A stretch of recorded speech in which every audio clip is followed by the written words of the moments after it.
Hey everybody. Well, another midweek check. Not as exotic as last week's location on the Brooklyn Bridge, but you know what happened? So thanks for people that said they thought that was cool. You know what happened though? It ended. I don't know if you got to the end of it.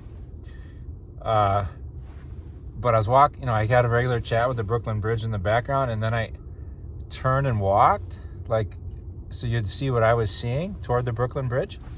Some people thought my audio was broken, but I just wasn't talking much during that time. I wanted just to kind of we're taking a walk across the Brooklyn Bridge.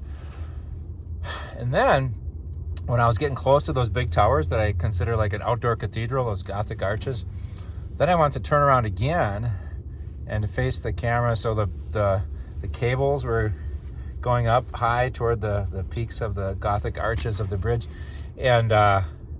And I said some really great things, for the last minute, and had a little prayer. And then I uploaded it. The next morning I watched it just to make sure it was okay. And that last time I turned, I must have hit stop, because that's why it ended so abruptly. So I must have hit stop. Gosh.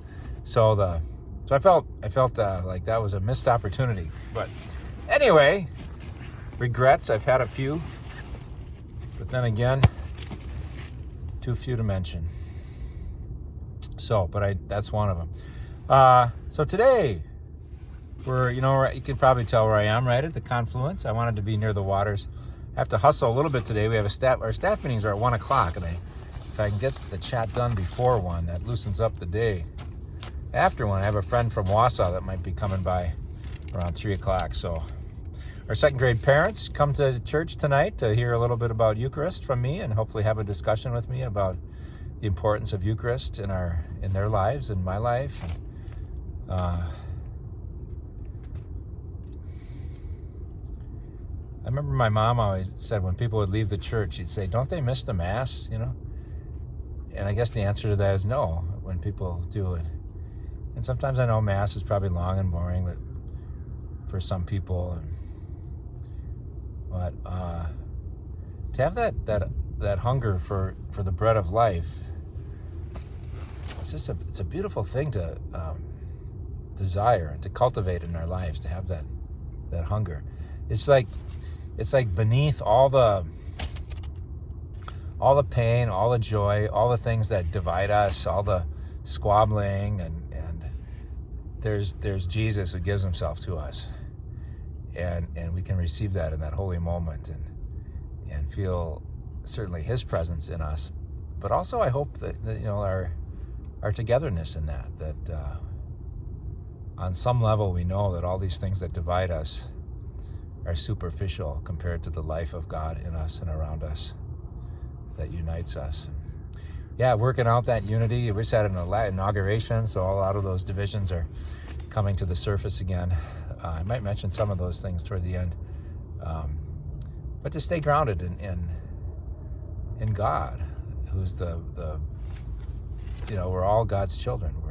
We have that in common, brothers and sisters. Tough to live that out, but I don't know. I mean, it's tough to live that out when you have to make decisions like, what's the policy for this? What's the policy for that? And even in our homes, but to make room for unity and mystical awareness that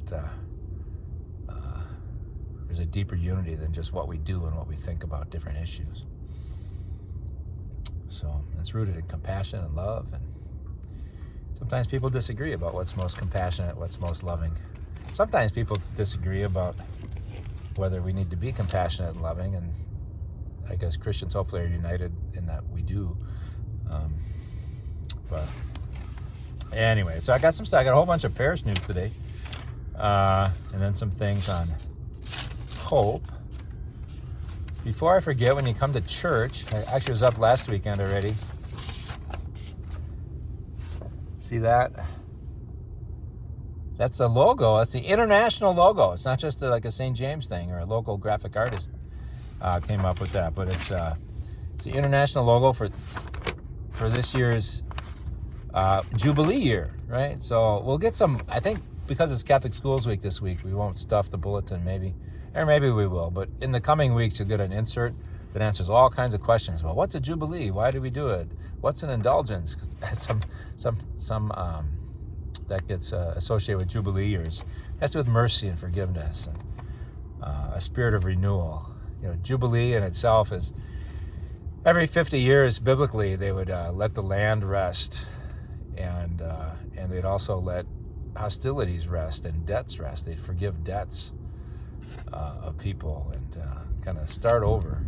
It was like on the seventh day God rested, and the 50th year was the 7 times 7, so 7 weeks, 7. So 7 on the 7 years times 7 is 49 years, right? And then on the 7th day, God rested. So I thought that was a good time. Forgiving everybody's debts like every 8 years, probably too much. Hope the battery lasts here. I gotta keep good. The timer's still going. I think it's just at minus 20 minutes. It's cold, so the battery drains fast. So anyway, and I hope the theme of this year's Julia is Pilgrims of Hope. But myself, I really want to explore that virtue more, and hopefully, as I talk about hope, it occurs to me how just often I throw out that word, like hopefully I'll do this, hopefully I'll do that. I hope there's something deeper about hope. The Catechism defines hope. I looked it up. Artificial intelligence told me today that the Catechism says that hope is the virtue of trusting in hope is the virtue of trusting in Christ's promises and desiring eternal life. It is a confident desire for a future good that is difficult to attain. Hope is the virtue of trusting in Christ's promises and desiring eternal life. It is a confident desire for a future good that is difficult to attain. So we are pilgrims of hope. So I'll flesh that a little bit. So I didn't read this yet, but it looks good. I looked at the table of contents. It's written by Marianne McKibben Dana, and I believe she comes out of the Presbyterian tradition. But she is a writer, pastor, speaker, and ministry coach living out east, an American.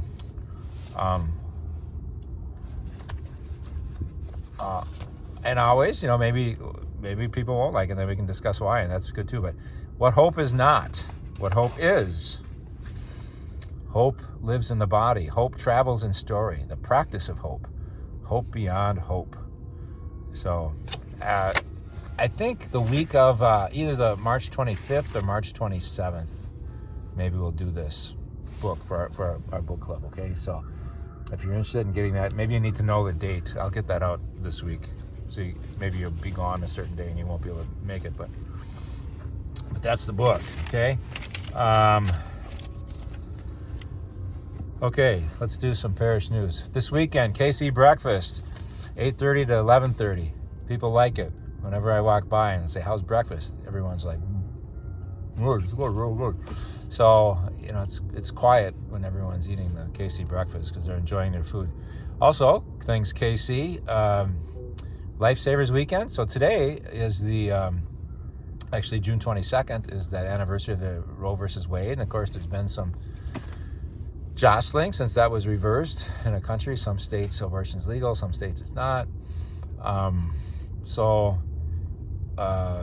But we still on this day take special prayers for life of the unborn and pray that people recognize the dignity of unborn life and not treat it as just an inconvenience, but something that's sacred, right? And bears the image of God.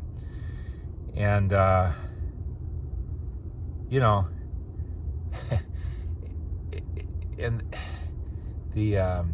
it's interesting, to be Catholic. I think to really want to live out those moral teachings. Abortion's a big one, and so is dignity of life of the poor and the vulnerable, and that's partly why the abortion is so important, because it's a life and it's vulnerable to be a voice for the voiceless. But Catholic teaching on ethics and society, it straddles party lines. It is not. It's sometimes people vote for the left because of their convictions about social teaching and what they think is how we should treat, for example, immigrants and the poor and the homeless, things like that. And other people are just so appalled by the statistics of abortion, they'll vote kind of that way. But I mean, the church really does not align with a political party's platform, at least in our country, and so that's why it's hard, election time, people come to vote. But today we remember unborn life and its sanctity. I remember we had this campus ministry. I think maybe I preached it once, but we're at UW Stout and we were talking about morality, and abortion was one of the issues we highlighted. And one guy was just very much, I call him principled, I guess. I just said, well, the church Jesus is wrong, so it's wrong, so it should be illegal, we shouldn't do it. And then one of the women spoke up and she said, that's true enough. Also, however, we have to deal with reality, and that women get pregnant and it's really hard for them. And so we need to be able to walk with them and to help them and to have help available as friends, but also maybe in society. And it was just, I don't know, it's just such a beautiful thing that she was talking about.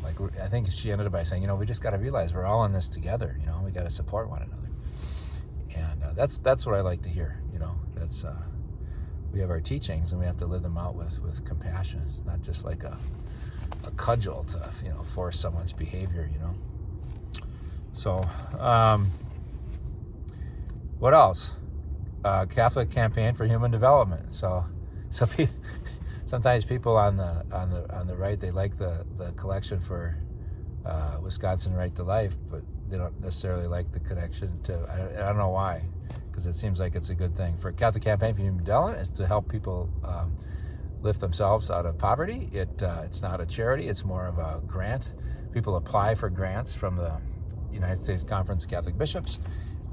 Here's a plan that we have to start a business on the south side of Chicago. Here's a plan we have to do this and to help bring this neighborhood, revamp this neighborhood, bring it out of poverty. And seems like a real great thing. That used to be part of the annual appeal in the diocese. They pulled it out about 12 years ago. So now we have envelopes in the pews. If you'd like to, you'll see those envelopes this weekend. Last weekend for coats, hats, boots, gloves. Coats, hats, boots, gloves. Been collecting those. Great news. So the warming center is stock full now with all the hats, boots, gloves, coats. They don't need any more from us. However, King's Closet does, and the Sojourner House Homeless Shelter does. So you can still bring your coats, hats, boots, gloves. So this weekend, then we're going to stop collecting them for the year. However, the hand warmers, if you see those, we'll take those. We'll continue taking those. There's a high demand for those hand warmers. I don't mean to belittle people that really suffer, but I could use some now. These fingers are cold. Man, it's this warm day though. I feel like I should get the beach towel out compared to the last 2 days. I woke up yesterday, it was minus 24. I think the wind chill was minus 32. Today I think it's about 10 degrees right now, so it's quite a swing. Next trivia, February 1st, Saturday. So Carissa can defend her championship. She rolled on the singing mice question with Carol's, the names of the singing chipmunks, the Alvin and the others, and so won the championship. So we'll see who wins on February 1st. But I try to get people down there. It's just fun. There's good food, there's cheer, there's a beer if you want it. And people were saying, "Oh, I'm no good at trivia," or whatever. Well, that's okay. I can just attest that a lot of people there weren't that good at trivia.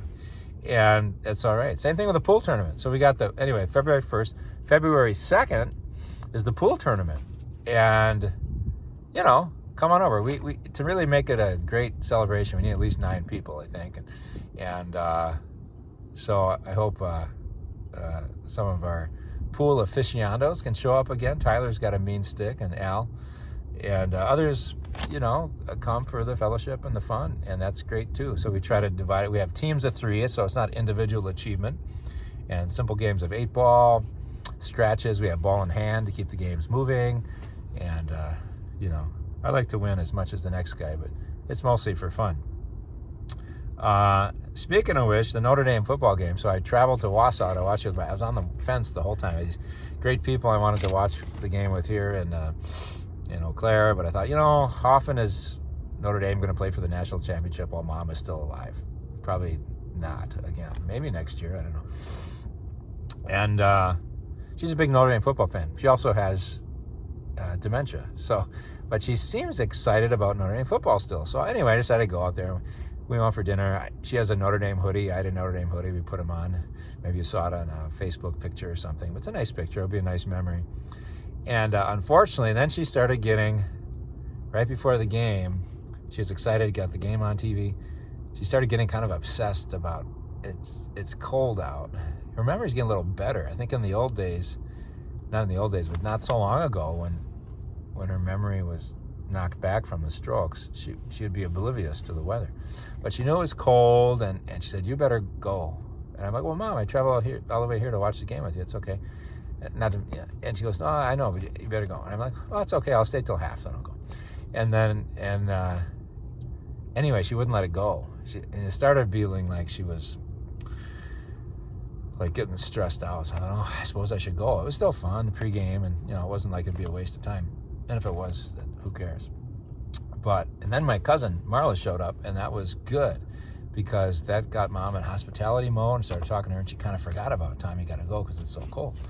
And then halftime came, and then I thought it was time to go. But what was interesting to me, we're watching the game in the first half, and it wasn't going so well. She was tracking the game pretty well, not great, but I would do sort of a running commentary, but I was quiet for a while, and so there's just nobody was talking for 30 minutes, and then out of nowhere she goes, "Darn, I was hoping we would win." Or I think, I wanted to win. I wanted us to, yeah, she said, "Darn, I wanted us to win." One of those two. And I thought, that's a good attitude. You want to win, but it's kind of like, darn, it'd be better if we won, but we didn't. And what more can you say? I think I wrote that in the bulletin too. So, good. Okay, back to Parish news. Movie night. Ooh, I forgot what date it is, but I think I'm going to show A Beautiful Game it's on Netflix. I may come up with something better, but it's about a international soccer tournament in Rome, and all the participants are homeless. And it's just kind of a nice, light, entertaining movie, I thought. So that'd be good. Catholic Schools Week starts Sunday, so a lot of fun in the hallways coming up. Hannah Miller, our principal, will give a short hello before at least the 10 o'clock Mass. And the children will be handing out cards and greetings, I think with the theme maybe being thanks for supporting our school. So they'll have a good time, I always feel it's great to celebrate our school. I know at the same time we have a lot of fantastic parishioners who both attend public school and who teach in public schools and do a whale of a job and help the common good and their vocations too. So I hope you understand that it's also something that we need to do and should do is support our own mission of church to provide an option for Catholic education and to lift that up and affirm that as well. So this is our week to do that. Catholic Schools Week coming up. Is that kind of it? Okay, I'm trying to talk about hope. Our refugees family came from Venezuela. They seem to be doing very well. I was invited as a guest. We have this support team that provided furniture and helping make their transition. They're just, one of them's a mechanic and hopes to get a job doing that. The other one is a welder and did like underwater welding in Venezuela. And then one of them has a 10-year-old daughters. So Georgie and Derby have a 10-year-old daughter, Natalia, and then there's Ludwig. I think he might have a wife still in Venezuela. I'm not sure. But anyway, so there's a lot of joy in the house. They had us over. They made Venezuelan food, and for about, I don't know, there must have been about 20 of us there, 15 to 20. And so it's a good thing. It's a good thing. And that's all legal, all super vetted. People that have fear with immigration, no worries about officially documented refugees, you know. But at the same time, you know, it's interesting. I don't know if you heard. I was just looking at the news quick. Sometimes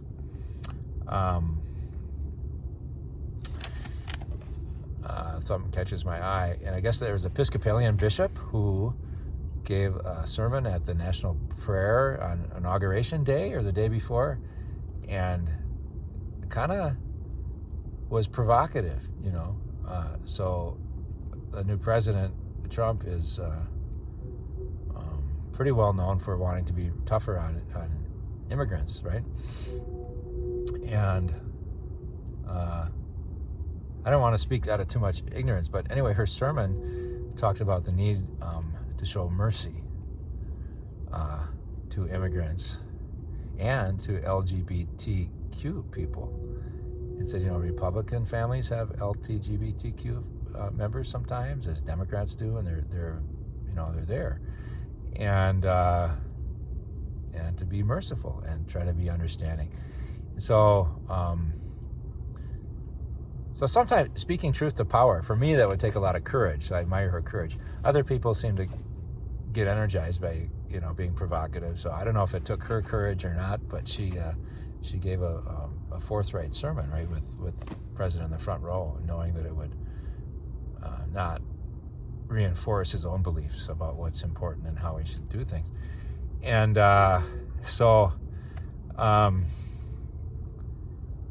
anyway, so how do you react? You know, unfortunately, I mean, you know, he just kind of insulted her. You know, he got on his things and he said she was nasty. It was a terrible sermon. She's a poor speaker. She's not very smart. You know, all the usual insults. And I thought, you know, we're just so divided. I just hope that doesn't become the norm. I hope people say, well, that's how he talks, and that's what. People are not generally, you know, nasty and stupid. You know, they're trying to do the best they can and try to be compassionate and be good people. And there's different opinions of that. And then there's all these forces of division, you know.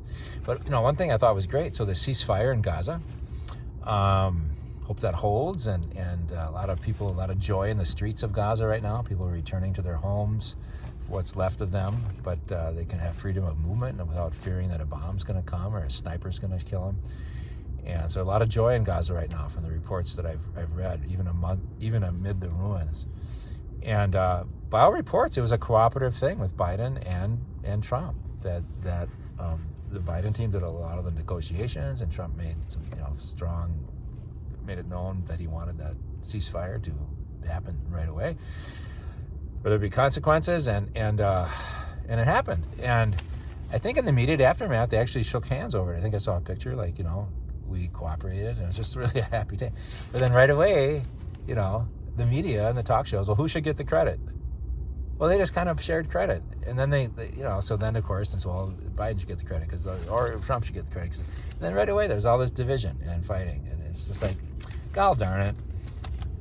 I just thought it's too bad. You know, we have the second reading this week is about many parts, one body. And people are different, but we all need each other. The head can't say, or the arm can't say to the foot, I don't need you. And just a way to live together more peacefully would be great, wouldn't it? So anyway, congratulations to both Biden and Trump for getting that ceasefire. I thought I had one other thing. Maybe not. Can we live with that for now? Oh, I'm excited. I don't know. Maybe this is a fool's dream, but I think I heard from Rami, my tour guide. He goes, looks like we'll be able to do the June, with a ceasefire, be able to do the June pilgrimage to the Holy Land. And I said, well, I'd love to go. I'm not sure I'll get pilgrims interested because, we still see a lot of, and read reports of difficulties over there. But and he said, I'm praying. Patriarch, the Latin Patriarch in Jerusalem, we said, we got to get our Christian pilgrims back, And I understand why people would say, let's just wait another year. But I do have hotel reservations. I'm looking into air flights for this June. So as things settle, it'd be a great time to go. It wouldn't be real crowded. I'd like to get at least a dozen. I don't have dreams that 48 people are going to want to go, but I have a firm commitment from 4 people. I'd like to go, so that's 5. If I could drum up like another 7, that would be good. So, or maybe more. Eddie, so we'll see. Father Parr, I already got Father Parr reserved to come and fill in for me those days. So give it a thought. Letting me know you're interested isn't like a commitment, like you'll go at this point, because obviously it's volatile and things can change. But I really, really want to support the Christians over there. I really, really want to have that beautiful experience of being in the land where Jesus taught, healed, died, and rose, and was born. So we'll see how that goes. Okay, God bless you, everybody. I hope you have a happy day. I keep saying this. One thing that Jubilee year has taught me is that I say hope a lot. I hope this, I hope that, I hope that. Here's a good hopeful. Martin Luther King Day was yesterday, so I saw this quote. Our God is able. It has to do with hope. Our God is able. Let this affirmation be our ringing cry. It will give us courage to face the uncertainties of the future. It will give our tired feet new strength as we continue our forward stride toward the city of freedom. When our days become dreary with low hovering clouds and our nights become darker than 1,000 midnights, let us remember that there is a great, benign power in the universe whose name is God. And He is able to make a way out of no way and transform dark yesterdays into bright tomorrows. This is our hope for becoming better men and women. This is our mandate for seeking to make a better world. Our God is able. Isn't that a nice quote for the year of hope? All right. Hey, God bless you, everybody. I hope you have hope. Peace.